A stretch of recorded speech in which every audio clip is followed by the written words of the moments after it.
মালাস রান্নাঘরে আপনাদের সবাইকে স্বাগত জানাই। আবার চলে এলাম একটি রেসিপি নিয়ে। রেসিপিটি দেখুন, দেখে ভালো লাগলে লাইক, শেয়ার, সাবস্ক্রাইব অবশ্যই করবেন। কমেন্ট করতে ভুলবেন না কিন্তু।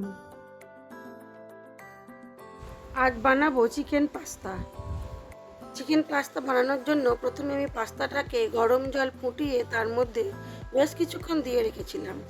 এখানে চিকেনটাকে ছোট্ট ছোট্ট টুকরো করে নিয়েছি, আর গাজর আর ক্যাপসিকামটাকেও ছোট ছোট টুকরো করে নেব। আজ কি মশলা দিই চলুন। আজ বেশ সুন্দর স্বাদ করে আজকে চিকেন পাস্তাটা বানাবো। একটু চটপটা হবে, ঝাল টক মিষ্টি করে সুন্দর করে চিকেন পাস্তাটা বানাবো। চলুন কিভাবে বানাই সেটাই আপনাদের সাথে শেয়ার করি।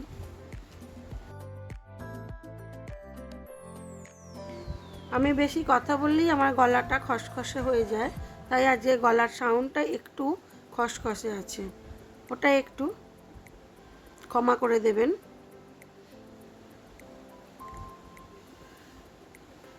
জানেন, ভিডিও বানাতে বানাতে আমার দুটো মোবাইল প্রায় অকেজোই হয়ে গেল। আমি সেই 5 বছর ধরে ভিডিও বানাচ্ছি, কিন্তু জানি না কবে ভাইরাল হব, আদেও হব কি না, তবুও শখে চালিয়ে যাচ্ছি। ক্যাপসিকাম আর গাজরটা কাটা হয়ে গেছে, এবার কেটে নেব পেঁয়াজ। পেঁয়াজটাকেও খুব ছোট্ট ছোট্ট করে কাটবো, আর রসুন একটু কুচিয়ে নেব, আদাটাও একটু ঘষে নেব। কিছুই বাটা দেব না, সবই কুচিয়ে দেবো।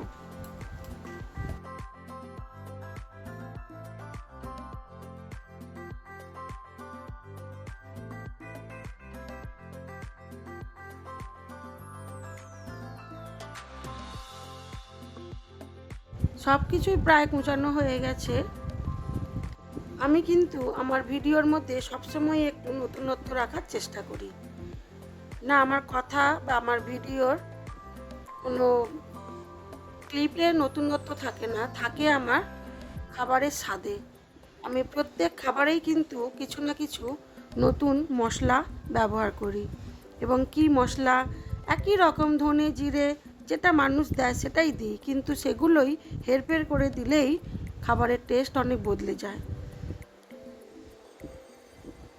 আমার ভিডিওগুলি আপনারা ফলো করবেন কিভাবে আমি করি, তবে সবেতেই আমি কিন্তু একটু নতুনত্ব রাখার চেষ্টা করি।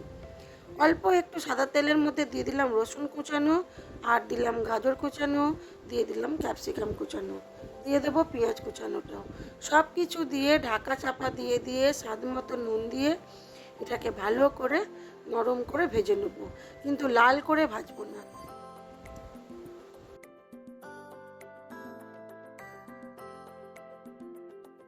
অনেকেই তো তিলের ভর্তা খান, কিন্তু তিলটাকে যদি হালকা ভেজে নেওয়া যায় তাহলে কিন্তু সে তিলের ভর্তার স্বাদ আলাদা হয়ে যায়।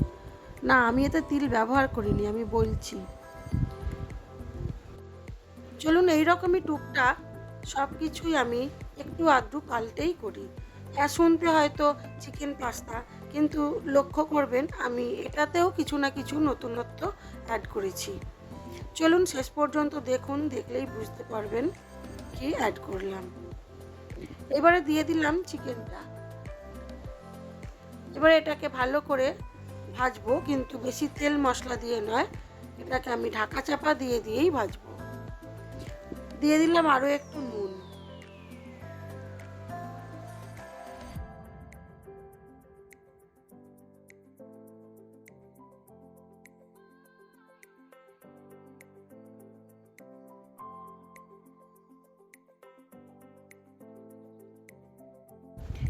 হ্যাঁ, যেটা বলছিলাম যে আমার সব কিছু রান্নাতেই একটু নতুনত্ব থাকে। সেই নতুনত্বটা কেমন জানেন? ওই যে বললাম, সাদা তিল একটু ভেজে যদি আমরা বাটি, সেটা খেতে অন্যরকম লাগে। আবার কোনো কিছুতে যদি আপনি ধনে জিরের গুঁড়ো ব্যবহার করেন, কিছুতে হয়তো ভাজা মশলাটা ভালো লাগে, আবার কোনোটাতে বাটা মশলা ভালো লাগে।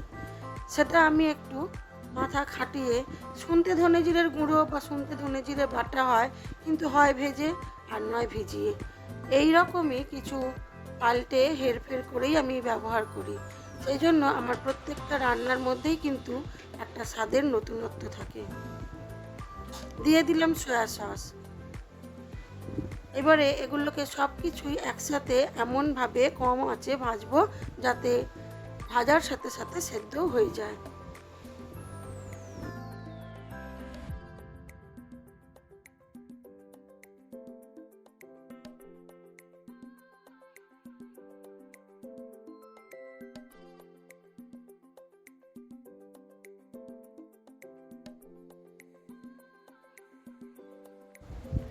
প্রথমে তো আমি পাস্তাটাকে ভিজিয়ে রেখেছিলাম গরম জলের মধ্যে। এবারে দিয়ে দিলাম একটু ধনে জিরের গুঁড়ো। চিকেন পাস্তাটা আমরা চাইনিজ বলেই ধরি, সব কিছুই চাইনিজ মশলা দিয়েছি, কিন্তু একটু ধনে জিরের গুঁড়ো দিয়ে দিলাম, এতে স্বাদটা একটু অন্যরকম লাগে। আমরা বাঙালিরা কিন্তু একটু মশলাযুক্ত খাবার খেতেই বেশি ভালোবাসি। সেই জন্য আমরা সব কিছুর মধ্যেই একটা খাট্টা মিঠা একটু বেশি মশলা মুখরোচক করার জন্য যে মশলাগুলো আমরা অ্যাড করি সেগুলো দিলে কিন্তু আমাদের খাবারের মধ্যে বাঙালিয়ানা আসে ঠিকই, কিন্তু খেতে বেশ ভালোই লাগে। দিয়ে দিলাম টমেটো সস, দিলাম সয়া সস, দিলাম ধনে জিরের গুঁড়ো, দিলাম স্বাদ মতো নুন, আর দিলাম টমেটো সস। আরও একটা সস দেবো।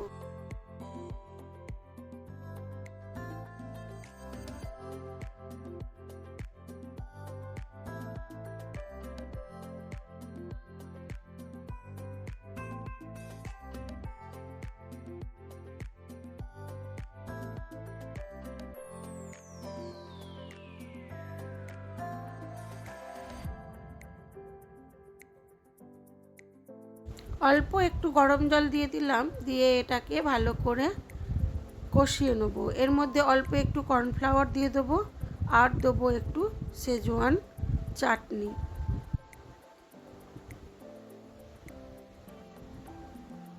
এবারে গ্রেভিটাকে খুব ভালো করে নাড়াচাড়া করে নিয়ে তারপরে দিয়ে দেবো এর মধ্যে ভাপিয়ে রাখা পাস্তাটা।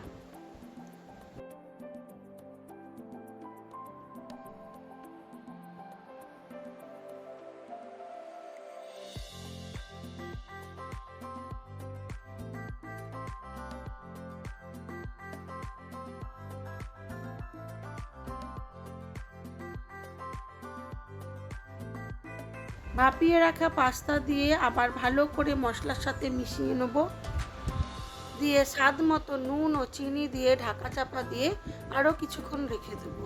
তারপরে আমি এটাকে সার্ভ করব।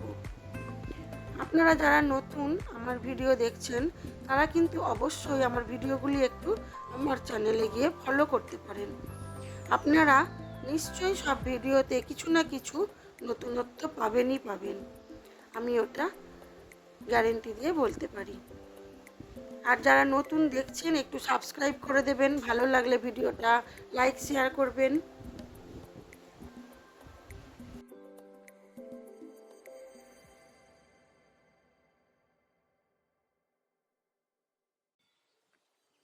সবশেষে দিয়ে দেবো শেজওয়ান চাটনিটা। এটা দিয়ে একটু মিক্সড করে নিলেই হয়ে যাবে আমার ঝাল ঝাল টক টক চিকেন পাস্তা। চলুন আমি এবার এটাকে সার্ভ করে দিই।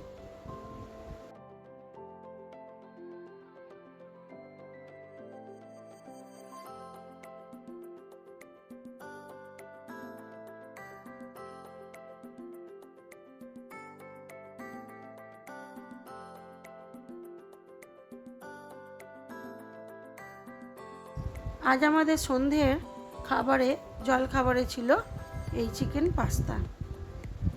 আজ এই পর্যন্তই। সবাই ভালো থাকবেন, সুস্থ থাকবেন, নিজেদের খেয়াল রাখবেন।